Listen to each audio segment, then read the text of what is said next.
I'm going to be showing you how to get the best start in Awaken Chaos Era. We're going to be covering every single game mode, so let's get into it. The first place to go when you start Awaken Chaos Era is to go to the adventure. The reason why you go through the adventure, jelly, gear, and glyphs to help level up your characters. Jelly is going to level up your heroes. Gear is something that each character can wear that will increase their stats. And then lastly, glyphs are permanent stat increases that you can put on each particular hero. After completing 2-8 will allow you to do your rookie summons. It's a guaranteed legendary hero. But how they do it is quite interesting.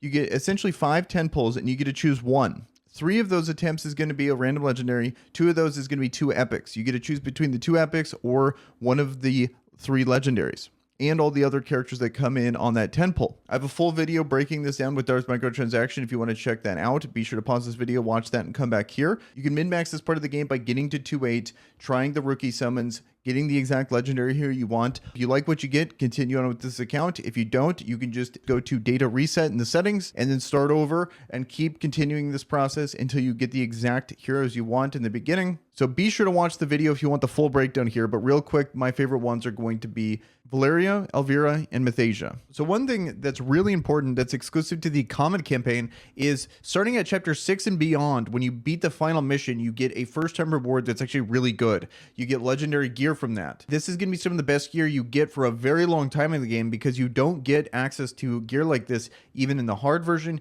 and the mystic version of the campaign. So this is a big deal. You really want to make sure your best heroes are in this gear that they give you because this is going to go a very long way for you. You're going to have to use this for a very long time. Campaign consists of 3 modes of difficulty: in common, hard, and mythic. The reason why I bring this up is this is going to be the goal that you're going to need to shoot for is to get to mythic. This is going to be the first big milestone in your progress because the rewards are so much better in mythic than they are in hard and common. You're not going to be able to do all of this in one go. When you can't progress further in the campaign, then we're going to turn to the next part. So the next thing on the wheel is going to be foodie quests. These are an incredibly important piece of content. What this is it's going to guide you through what you need to be doing while also giving you rewards. But the key thing to keep in mind is a lot of the things on this list are not retroactive. So if you have already done this thing, didn't have the proper foodie quest active, you might need to do it again. It's really important to not have that happen. It's going to waste a ton of progress and a ton of time depending on which ones you mess up on. This is an incredibly important part of the game that you really want to take a look at. Another good way to stay on track is going to be these challenge quests. When you first start out, you're going to have 3 of them available to you. Seasoned Victor is not available until you finish all 3 of the first ones here. I would just keep checking these like you check your foodie missions so you stay on track, and these are also non-retroactive for the most part. So make sure you're doing these as soon as you possibly can so you don't have to do them over again. The next thing we're going to look at is the dungeons. And at the bottom row here, you're going to see a whole bunch of options: dungeons, no man's land, arcane dominator, void tower, and bounty hunt. The first one, because it's most straightforward, is going to be bounty hunt. 2 things here: you have bounty hunt and you have dispatch. Bounty hunt is going to be a big gain in your progress, and what this is, every day you have 5 keys here to spend and be able to complete one of these stages. This is going to be something that you have unlimited attempts on. It doesn't take any resource. If you fail, it doesn't matter, but make sure you get as far as you possibly can in this, because you can't, even if you whale, even if you're willing to spend money, you cannot progress this any faster than 5 missions a day. So always make sure you're doing this from day 1. This right here is going to be your dispatches. This is just taking your current heroes and sending them out on a mission, and then after a certain amount of time, the mission will complete and you'll get a small amount of rewards here. This is purely time gated and something that you really want to be taking advantage of from day 1, because a ton of foodie missions are gated by this. There's no way to make this faster. It's just going to take time. Always be sending people out on dispatches as soon as you can. Some of these I haven't done, but I'm going to use this Lordric one as an example on just how much time it's going to take. So here is the Lordric one. This is at the fully maxed amount of time. This is the quickest it could possibly be here, which is 17 hours. Can even be longer for the legendary ones. So make sure you're doing your dispatches ASAP and not neglecting this, because this is going to really stunt your progress long term. So real quick, I want to touch on surveys. They're pretty much a no-brainer. Just do these and you get free rewards. You get gems. Sometimes they'll give you pumpkins. Really good thing to do. Next, let's talk about events. This is essentially rewarding you for doing things you already want to do, but you need to plan accordingly. So as you can see, here's the active events going on right now. One of them is a sign-on event. Literally all you got to do is just sign in, you get a reward. Hero promotion, this is leveling up heroes, getting them from 4 to 5 and 6 star. You get rewards for doing that, so save your jelly and your resources here to make sure you're timing it for these hero promotion events so you get bonus rewards. Next, you have energy cost. This is just using your energy in a bulk amount. at this time. So if you're a free-to-play or light spender, save up all your meal coupons and use them now so you could take advantage of a energy cost event like this one. These are not the only events that exist in this game. These are just a few examples of what's going on currently. Well, what's really cool is they actually have an event calendar here that allows you to plan in advance. So make sure to take advantage of the event calendar here. So now let's talk about No Man's Land here. What this is a way to level your champion's abilities. And as you can see, there's different colors. And these bosses just associate with whichever element the color is. So a big thing to keep in mind, though, is that these are only open a few times per week. So for the light and dark, they rotate between the light and the dark versions every day. And so for the other elements, they rotate. You get green, red, then blue. And then on Saturday, every single one of them is open. So you can just pick whichever one you want to do on Saturday.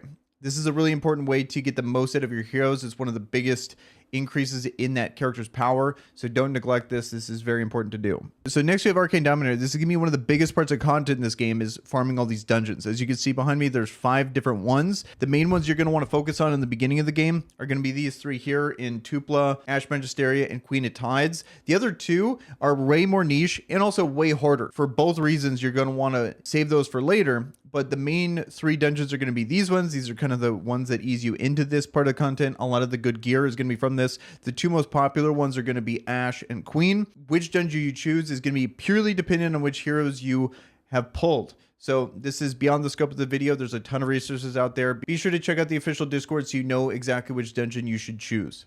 Void Tower here, this resets monthly on the rewards. This is a great way to get rewards consistently.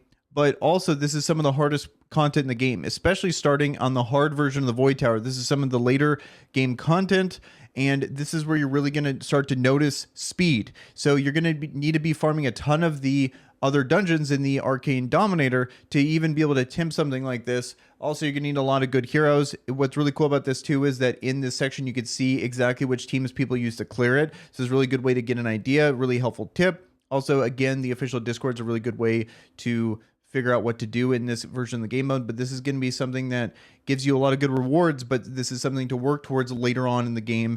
This is not going to be something you're going to access for a very long time. I would just go exactly to where the foodie missions want you to go.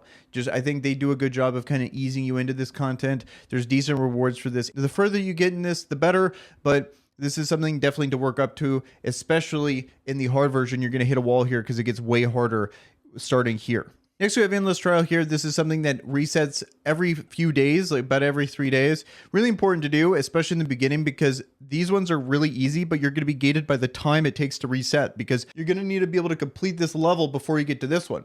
And all of these in the beginning are very easy. It doesn't start to ramp up in difficulty to level 50 and beyond, but make sure you're doing them, because if you don't, you're gonna have to wait that whole reset period before you can complete it and attempt the next one. Also, here's the trial shop. The rewards in this are actually really great, especially this one right here. So the first time rewards are way better than the normal rewards you get in Trial Shop. When I did it, I got close to about this right here in about 3,000 of the currency. So don't spend anything else in here. Just save up and get this, especially with the first time rewards, because this is by far the best thing in the shop. This one is a total bait. Don't buy this at all, even though it says, you know, you can roll an epic or legendary hero. Me personally, I've rolled about 15 of these and I've never gotten a legendary hero. I know that's just luck, but there's no pity timer in these. So I think they're a complete bait and totally not worth this. This is something that could actually really increase some of your good heroes. It's going to be way better value unless you get insanely lucky here. Okay, now let's talk about Arena. What this is going to be battling other people's computer controlled arena defenses that they get set up right here. You can set up your own arena defense as well, and then people will battle you. As you can see right here, and the amount of points is going to go up and down based on how well you do. So your attempts for each arena match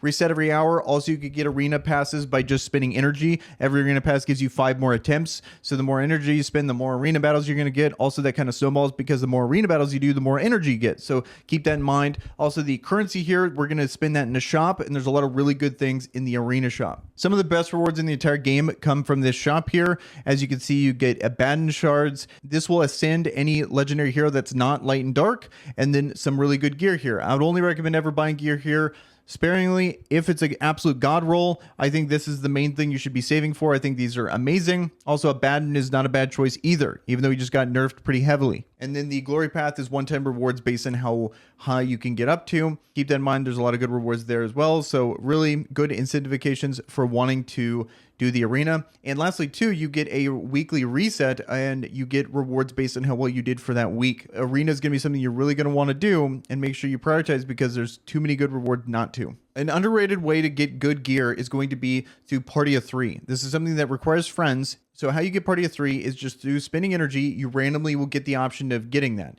Then you need your friends to be able to complete 2 of the missions. You complete 1, and then there's a level 40, 50, and 60. So if you complete the 60 version, you get 6-star gear. If you complete the 50 version, you get 5-star gear. So it's really important to be able to beat the level 60 version, but this is a great way to transition from campaign to dungeons and get good gear, but the set bonuses are random.